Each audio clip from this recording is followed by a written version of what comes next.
News Day continues here on One News Now. I'm Sean Yao. Over 17,000 people are expected to visit the Angono Municipal Cemetery today for All Souls Day. Let's get more details from JC Cosico, who's joining us live from Angono, Rizal.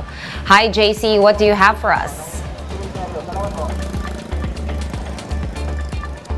Sean, visitors continue to arrive here at the Angono Municipal Cemetery in Rizal. Over 3,000 individuals have gone here so far. You know, it's an old tradition here in Angono to hold the Day of the Dead on All Souls Day, and that number, what I mentioned, is actually expected to increase as the day goes on.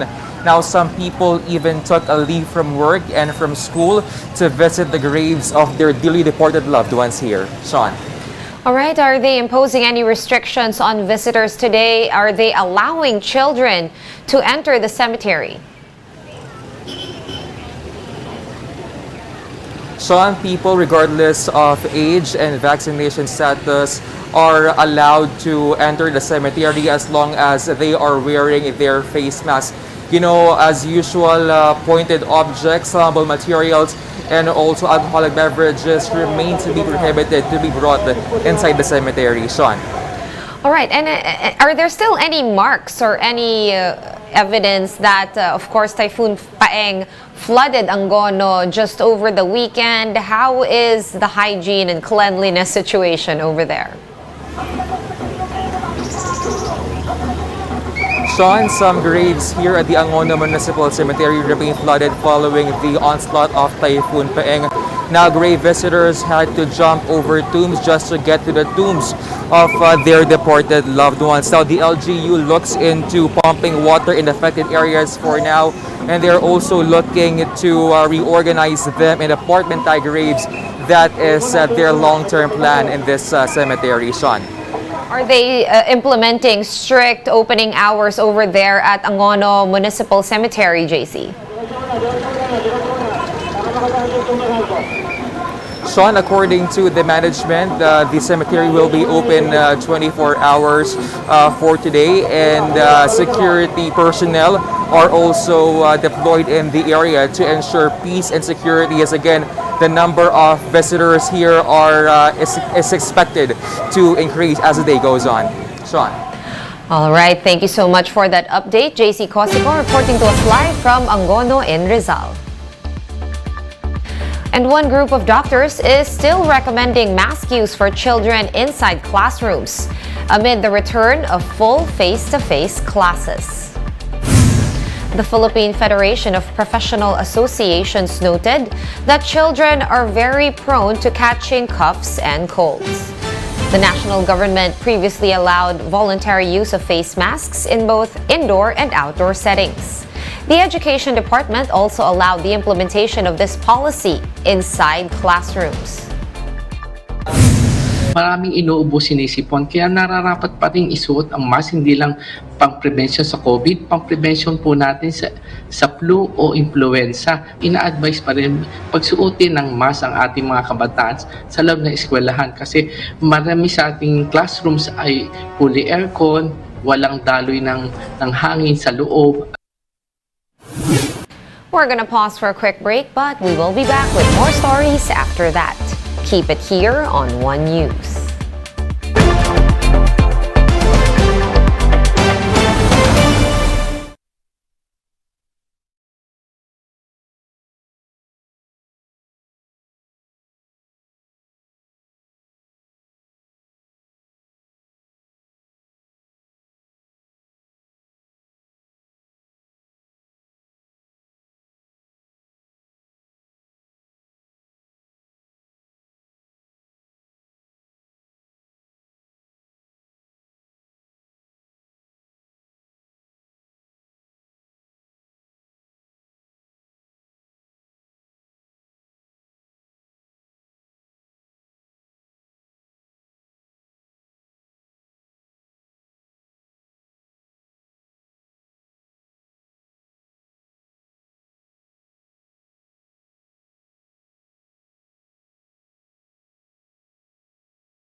You're still watching One News Now. I'm Sean Yao.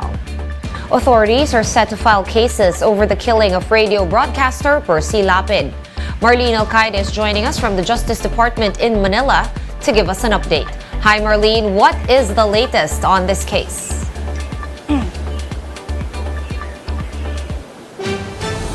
Sean, investigators have identified the masterminds in the killing of Percy Lapid and the alleged middleman June Villamor. We're also expecting murder cases to be filed as early as Friday.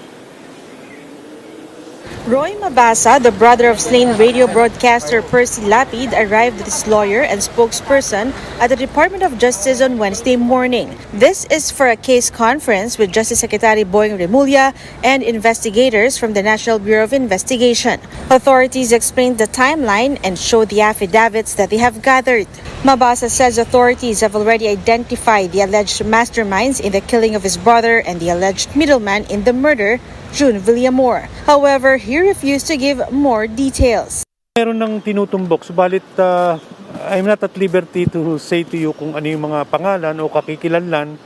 Hahayaan po natin ang DOJ na tapusin yung kanilang trabaho kasama ang NBI at ang PNP. At magkakaroon yata ng announcement in the next 1, 2, or 3 days habang nag-uusap tayo ngayon. Mabasa said the second autopsy conducted by forensic expert Raquel Fortun helped in the investigation. Murder complaints are expected to be filed either on Friday or on Monday. Mabasa leaves it to the DOJ to reveal the details on the case. May mga murder cases na isasampa pero hindi ko pa alam yung mga pangalan. We will await the final investigation na isusubmit ng NBI at saka ng PNP. And by then siguro makakapagbitaw na tayo ng mga pangalan. Meanwhile, the Mabasa family has accepted additional security assistance. However, they are not keen on being placed under the Witness Protection Program. This is despite the ongoing death threats that they have been receiving. For News 5, Marlene Alcaide, we are One News.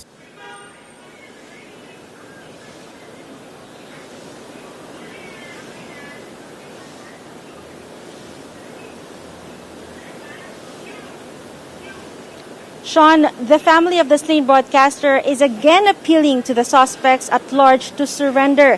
These are the Di Maculangan brothers and a certain Orly. That they will recommend witness protection program or witness protection for the suspects once they surrender willingly to authorities. All right, thank you so much for that update. Marlene Alcaide reporting to us from the Justice Department in Manila. Let's now take a quick look at today's other top stories. Malacanang has issued Proclamation number 84, declaring a state of calamity in 4 regions. These regions are the Calabarzon, Bicol, Western Visayas, and BARMM. This declaration will... The National Irrigation Administration, or NIA, says that the Magat Dam is still at a critical level. Because of this, one spillway gate remains open by a meter. The agency noted, though, that the preemptive discharge of water did not cause any flash flood. And authorities note a small chance of survival from the landslide in Barangay Cusiong in Maguindanao. Rescuers have recovered at least 21 bodies, while 4 people in the village are still missing. Register for a free account at www.signalplay.com and stream One News Live anytime, anywhere. I am Sean Yao. We are One News.